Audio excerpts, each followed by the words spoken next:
Hey guys. So obviously I'm Meghan Pratschler. Good luck spelling that later. I am an attorney. I run my own law firm. I practice mostly with startups, small businesses, and emerging technology companies. So the AI companies are my clients. Sorry guys, I'm the bad guy. Right. So we're going to talk a little bit about less the user side and more how AI is impacting you in ways that you don't even know.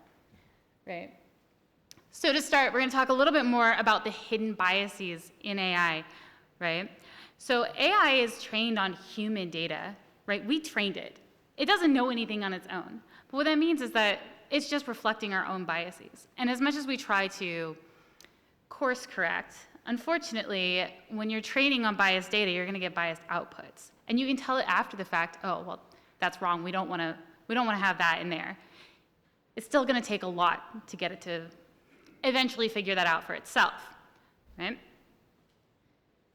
So, oh wait, did I skip a slide? Yeah, sorry, guys. Yeah, so the patterns that we see now are reflecting historical trends, because this is, the era we're in now where we believe that all humans are equal is honestly kind of new for human history, right? This has only been going on for a couple hundred years at most. Right? And really, it's only been in the past couple of decades where we're seeing this push for equality of all people, regardless of what they look like or where they come from. Right? We're still very tribal creatures. So the patterns that we see in AI a lot of times reflect that historical discrimination because most of our information to date is biased in that way. We're also seeing in the background lawsuits talking about discrimination in ways that you might not quite think about. Because when you think about AI, most of the time you think like, oh yeah, ChatGPT, and I went on Copilot and I asked it to do this thing for me, right? But who has applied for a job in the past 5 years? Yeah. Did any of you apply using Workday? Yeah? Okay. So at some point, your resume went through an AI screening filter, right? And the company that used Workday to screen resumes, it kind of set a priority system for how they wanted these resumes to be ranked. And what ended up happening is the AI kind of took that and ran with it in weird ways, right? It would go, oh, most of the people that get hired for this type of position are white dudes around 35 who are named Chad. So we're going to use those to rank resumes higher, right? And I'm totally making this up, but the discrimination was real. And we're seeing the lawsuits and the fallout from that, from people who have been discriminated in hiring because of those rankings, right? With Mobley, I believe, Mobley was the one where the person was older, right? And not much. It was like somebody who was maybe 50, right? But they were asking for like 20 years of experience, so that kind of just makes sense, right? At least that's what a human would say. But the AI was like, oh, well, most people over the age of 50, we're going to rank those lower than somebody who's younger, even though the years of requisite experience was like significantly higher. Anyway, it was a whole complicated mess. This guy Mobley was like, yeah, no, that's not right. Okay? So he's suing Workday, and this is still making its way through the courts. We don't know what the outcome of this is going to be, but it's a really important case to watch. Similarly, with Harper versus SiriusXM, the guy was black, and he was very qualified for the job that he was applying for. And he actually followed the SiriusXM website job postings and applied to every single one that he could possibly apply to. But the screening tools, well, they didn't pick him up, even for jobs that he was absolutely qualified for based on the description. So, of course, he sued SiriusXM. Again, we're still waiting for the outcome of that case, but it applies for racial bias in AI hiring decisions. And these are things that you don't even think about. When you submit a resume, you might know that there's like a screening tool or whatever, but you don't really think about how bias in AI is going to impact whether or not you get a callback from an interviewer, okay? And the other thing too is that you can tell it not to discriminate based on race or age or whether a person's male, female, somewhere in between. But these attributes can be reflected indirectly as well, You know, the way you write is a reflection of where you grew up and whether you're a native English speaker, right? Whether you went to law school, right? Because I use a lot of big words when I write, guys. Okay? The school that you went to can be a reflection of, you know, what kind of, did you grow up in suburbia or did you grow up somewhere poorer, right? Like I went to poor people's schools, guys. I didn't go to private school, right? Even when I went to law school, I went to like the lowest tier law school I could because they gave me a full ride. I was poor. It was a financial decision. But when you compare my resume to somebody who went to Harvard, even though we're both lawyers, and honestly I might have more experience and be more qualified for them, the AI is going to go for the Harvard person, right? I mean, so would most people probably, but that's not the point. And even zip codes. I'm sure that you guys have heard that your zip code is more determinate whatever of success than, you know, any other factor about yourself. So where you grew up matters. Okay. What we're seeing though, luckily, is that governments have recognized this, maybe not ours, but some other ones, and we've got some legislation coming. The EU AI Act specifically has kind of created a system, a framework for categorizing whether or not something is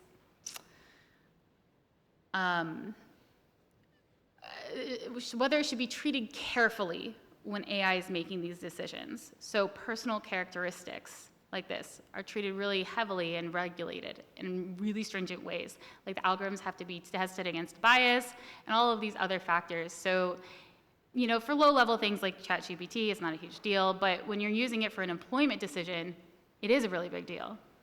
And the EU AI Act is at least, you know, classifying that. Okay. There we go. Now we're on the right side again. Okay. So when algorithms decide these kinds of things, we're seeing this in three major categories right now as far as where AI is being used to make decisions behind the scenes and where those are being legislated. So the first big thing, obviously, we've already talked about, is resume screening and hiring decisions, right? We're also, just employment in general.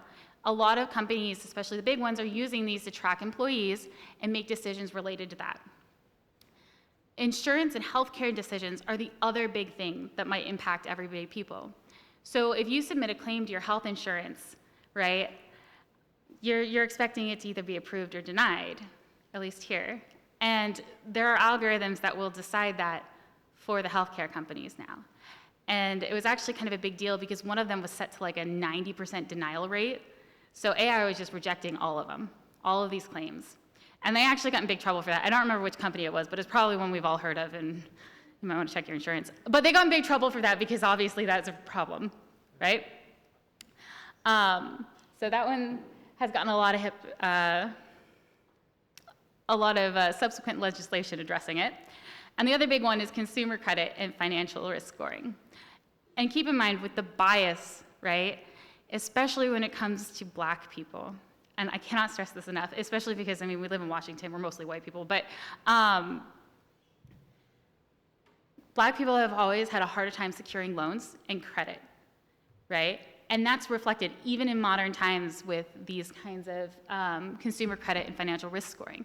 They're going to be more likely to be rejected because of that bias, even if there are parameters in place to say, you know, obviously don't account for race when making these decisions. Just because the training data is flawed, we're going to see that reflected in the decisions that are made after the fact. Okay? Luckily, there are a couple of places where, at least in the US, these are getting regulated pretty quickly. California is like coming out with new laws like every couple of weeks.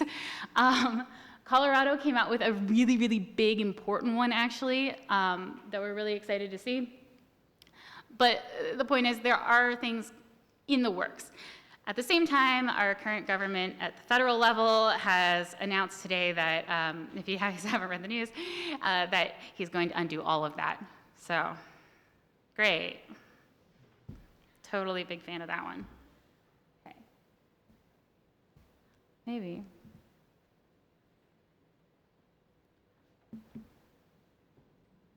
Okay. So,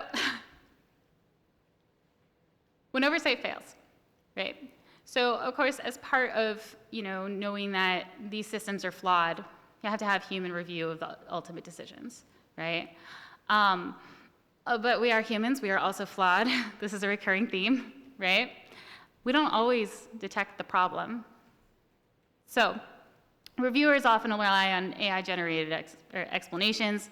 You know, we get hallucinations, we get biased outputs. And on top of that, we have these models that it's not always clear where they're getting these answers from. So it can be difficult to verify that what you're getting is true. I mean, if you've Googled something in the past year or so and you just see the AI generated summary, obviously you're gonna read that. Why do you need to go and click and do your own research if you could just read a little output that Google gives you, right? And it's wrong a lot, guys, right?